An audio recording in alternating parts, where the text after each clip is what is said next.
Hi, I'm Eric Siegel, and welcome to episode 77 of Eric's Trains.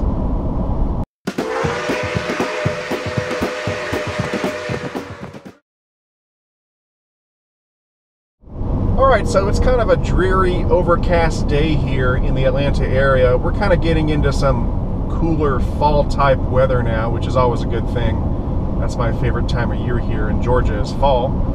And today I'm on my way over to Legacy Station in Lilburn, Georgia, which is the train store that I get most of my trains from. And I'm on my way over there to pick up some new trains that have arrived. I'm not sure of everything that's there. I know there's several diesels and a couple steam engines and maybe a few pieces of rolling stock, but I don't know every single thing that's there. We'll find out when we get there. Now, my yearly open house is right around the corner. It's going to be on October 19th.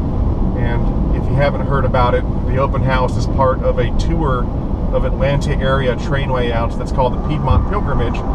And it's held every year, and it's sponsored by the local NMRA chapter.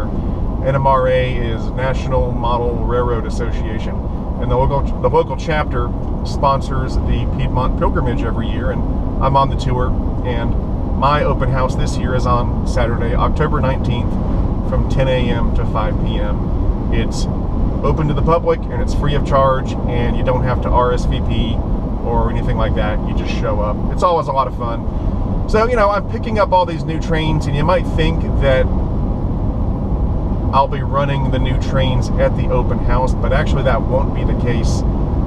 I probably won't run any of the new trains, maybe some of the pieces of rolling stock, but probably not any of the engines at the open house. And there's a reason for that, but I'll explain that reason once we're done at Legacy Station. So we're about 30 minutes away from the store right now, so as soon as I get there, we'll pick it up and we'll see what has arrived.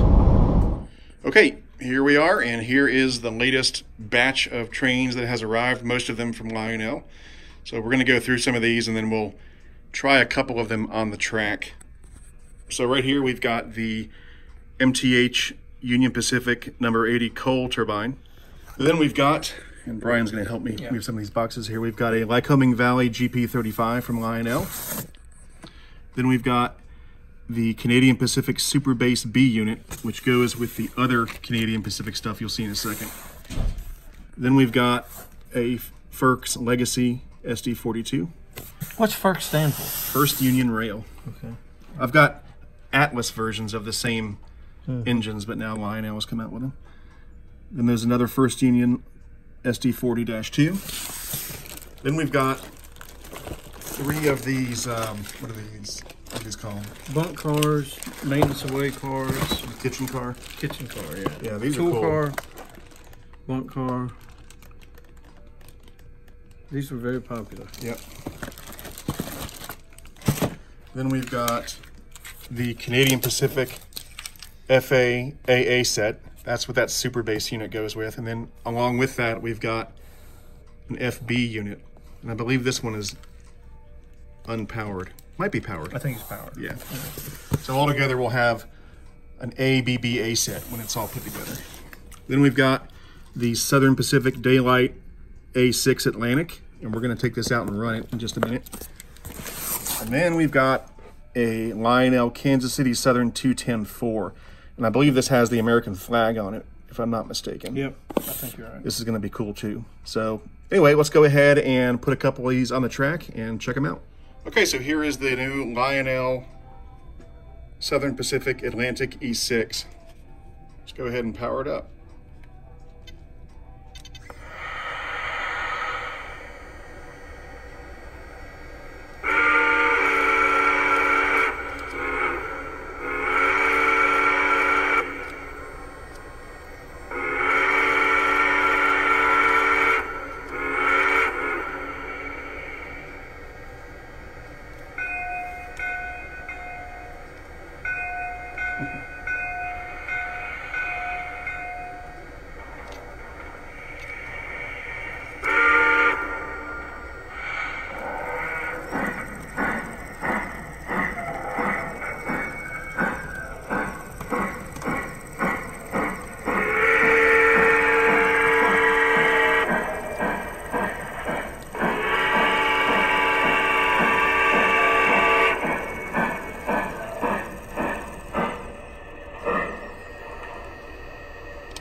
looks great.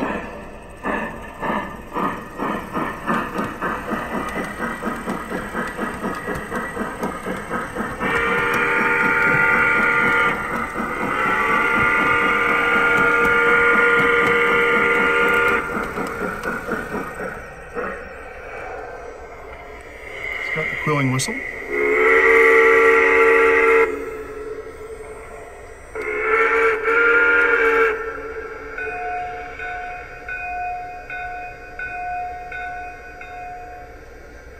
Very nice.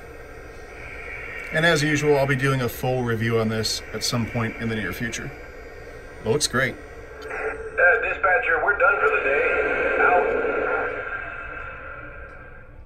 All right, and here's the second engine I took out of the box. This is the new Lionel Kansas City Southern 210-4. You can see it's got that really cool tender. So let's go ahead and start this one up.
Nice. One more thing I want to show you, and I saw this when I came in the store. This is one of the new MTH water towers. Check this out.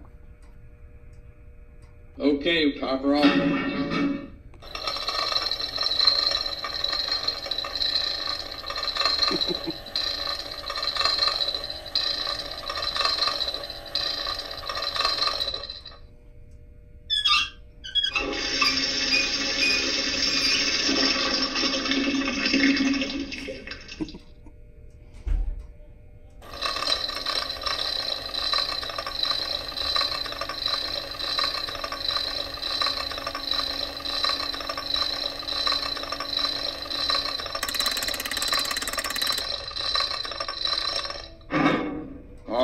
We should make good time today.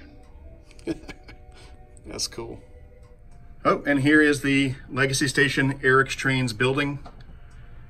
If you want one of these, they still have a few in stock, so give Legacy Station a call and they'll be happy to sell one to you. One last thing I want to show you before we head out of here is a custom run that Legacy Station is doing. They're doing an F3AA set from Lionel in a Central of Georgia paint scheme. And they've only ordered about 35 of these, 36.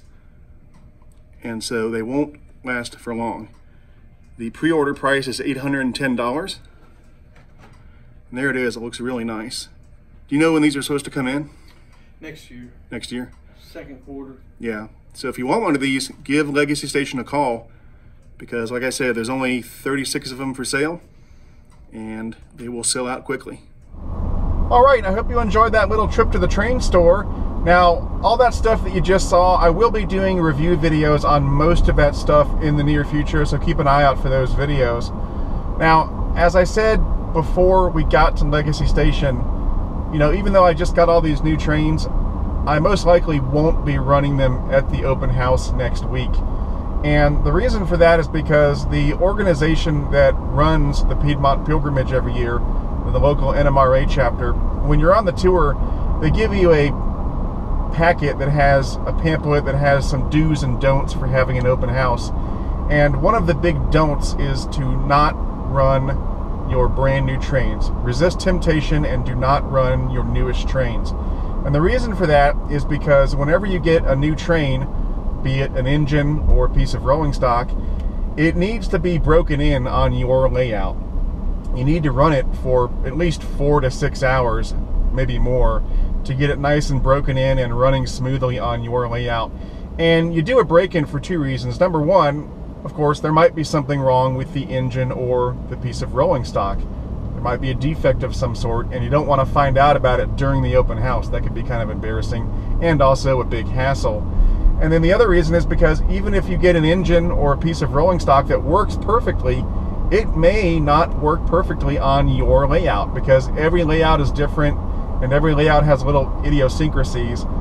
And sometimes you'll get an engine and there's nothing wrong with the engine, but just for some reason it doesn't like something on your layout. Maybe it doesn't like the signal strength, or maybe it doesn't like your grade crossings or a switch or your tunnels or something, and you don't want to find out about that during an open house. That's why you have a break-in period before you run something like that during an open house, because during the open house, you know, you need to run the engines and the trains for about 8 hours straight. So it's not the time to be experimenting with something new and something that's never been run on your layout before. And so for that reason, whenever I have my open house, most of the stuff that I run is stuff that I know is tried and true. You know, I've had it for many years and I know it's going to run reliably for hour upon hour and not give me too much of a headache, because having an open house is a lot of work in and of itself. Even when everything runs smoothly, it's a lot of work, and it's even more work and more of it becomes a hassle when you're having your open house and you're trying to enjoy the open house and you're trying to talk to people, and suddenly you can't do that because your trains are derailing or your engines are breaking and you're having to swap out engines and swap out cars. And so that's why you don't want to run brand new stuff during an open house. So I'll break this stuff in, and then maybe next year, for next year's open house, maybe I'll run it then. So anyway, like I said, I'll be doing reviews for most of that stuff, so keep an eye out for those in the near future. If you like this video, please give it a thumbs up, and please subscribe to my channel if you haven't already. And when you do subscribe, make sure you click that little bell icon, and that'll let you get notifications whenever I publish a new video. If you'd like to support Eric's Trains, you can do that through Patreon at www.patreon.com/ericstrains. And I'd like to put a big thank you out there to all of my Patreon sponsors, especially my first class sponsors. And remember, all Patreon supporters get early access to videos, and they get behind the scenes videos and stuff like that when they're available. And first class sponsors get their name listed at the end of every Eric's Trains video while they're a sponsor. And you'll see that list in just a minute. And then finally, if you'd like to get an Eric's Trains t-shirt or anything else I might be selling, you can do that at the Eric's Trains online store at www.ericstrains.com/store. So anyway, that's about it for now, and hopefully I will see you at next week's open house. And if not, don't worry, I will be broadcasting the open house live on YouTube. So if you can't make it, you can always check out the live broadcast. Anyway, that's it for now. I'm Eric Siegel, and I'll see you next time. Hi, I'm Eric Siegel, and welcome to episode 7, gosh, what number are we on? 77? Oh, and while I was at the store, I also bought some trees and some ground cover to do a little work on the layout before the open house. All right, I hope you enjoyed that trip to the train store, and yeah, I'll get a number 4 with a 4 count. You know what's a great combination? Chick-fil-A and trains. Get with the feeling now.